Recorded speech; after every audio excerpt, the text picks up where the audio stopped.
Home guard જવાન 31 તારીખ 5મો મહિનો 2025 GJ 27 લખેલું છે. બાકીનો નંબર એને કાઢી નાખ્યો છે. હોમગાર્ડ જવાન છે. 3813 નંબર છે અને HSRP નંબર પ્લેટ નથી. આ લોકો માટે કાયદા ક્યારે બનશે? બધાને જાહેરનામું આપવામાં આવ્યું છે, પરંતુ આ લોકોને કોઈ જાહેરનામું લાગુ નથી પડતું. બરાબર. આ એક હોમગાર્ડ, આ બીજો હોમગાર્ડ જેનો નંબર છે GJ 01 NA 3611. આ બે હોમગાર્ડ જવાન વિધાઉટ હેલ્મેટ. આ હોમગાર્ડ જવાન તો એટલો હોશિયાર છે ને કે એના સિરીઝમાંથી પછીનો જે આવે એ આંકડો જ ભૂસી નાખ્યો છે. એટલે GJ 27 3813 આટલો નંબર છે.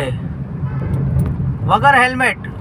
સરકારે દરેકને જાહેરનામું બહાર પાડ્યું છે કે દરેકે હેલ્મેટ પહેરવા, પરંતુ આ લોકોને કોઈ જાહેરનામું લાગુ નથી પડતું.